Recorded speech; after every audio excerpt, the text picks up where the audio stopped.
The Iranian regime is eating itself alive, not from American bombs, not from Israeli strikes, from within.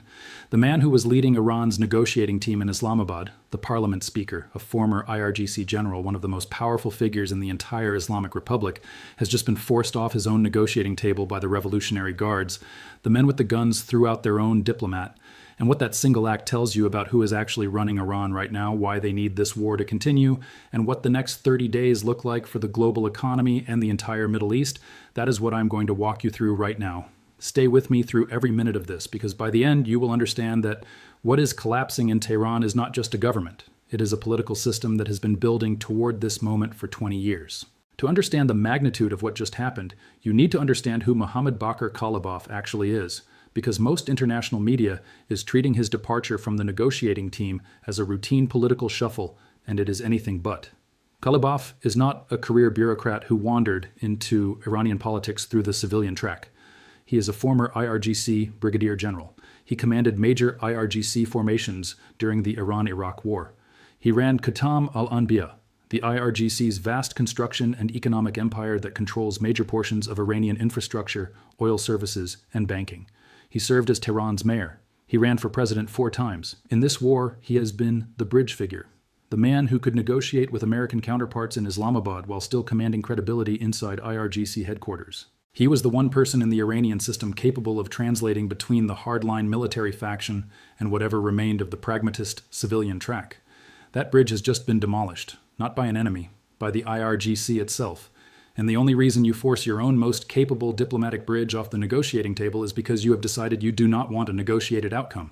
The IRGC has decided the war continues, and it removed the one man who might have produced a reason to end it. The Iranian government's response to the news of Kalibaf's departure confirmed everything the denial was designed to conceal.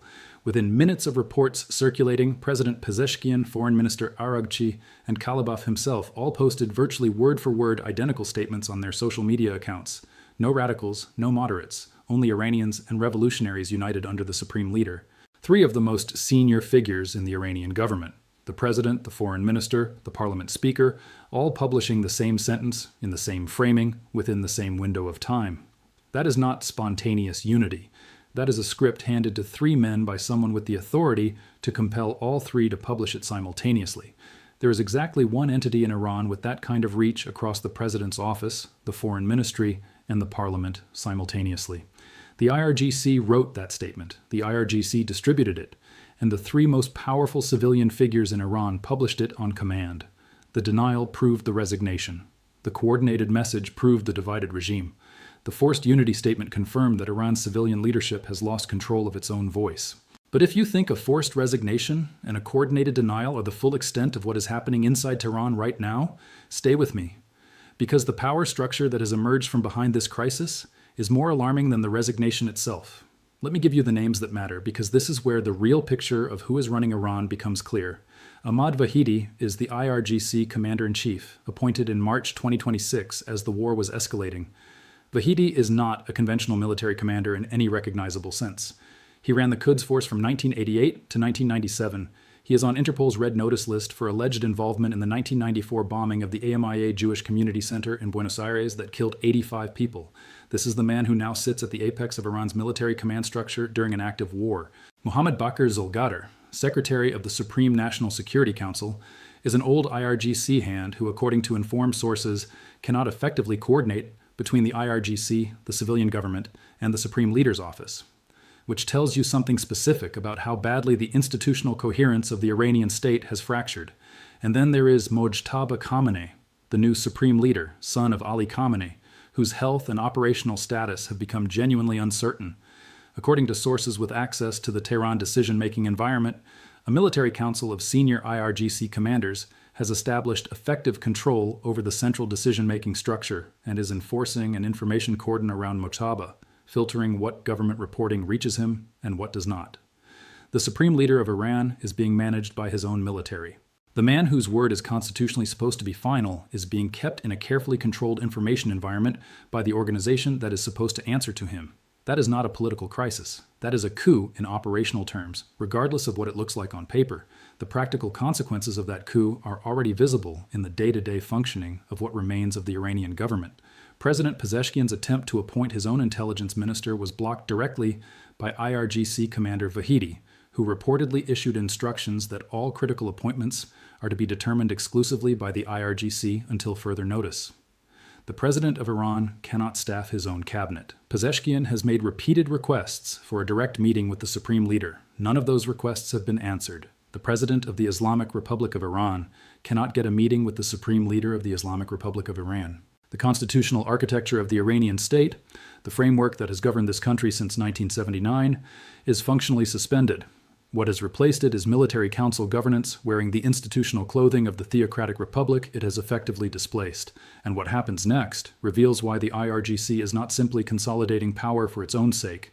It is consolidating power because peace is more dangerous to the Revolutionary Guards than economic collapse is. So stay with me, because this logic is the key to understanding everything that follows.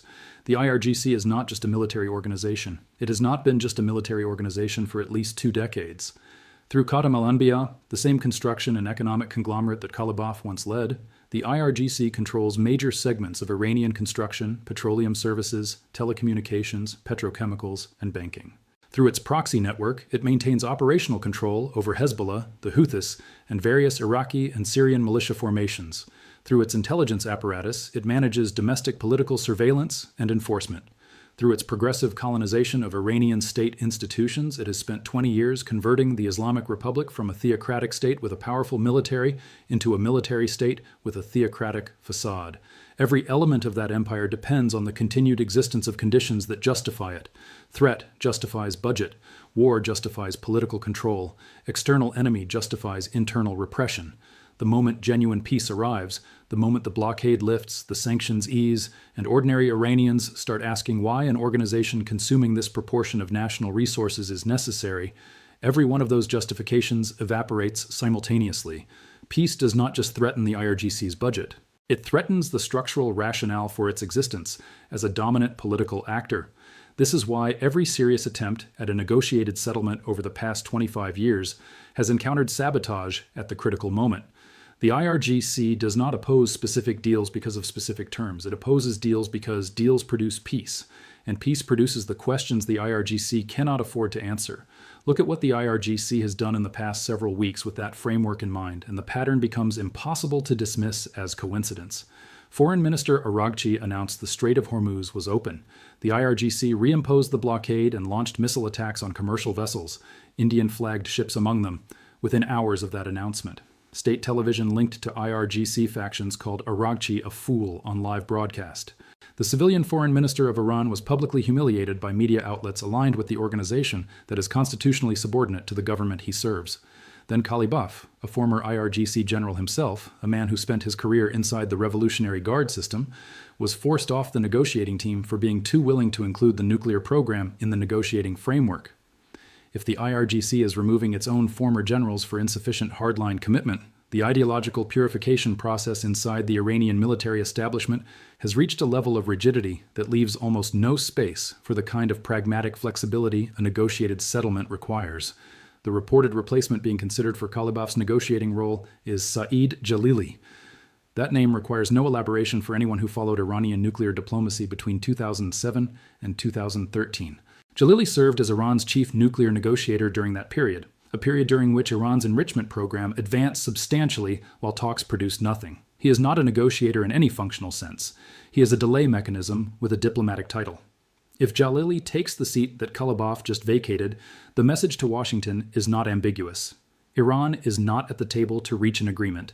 It is at the table to consume time while the IRGC completes whatever it is in the process of completing internally.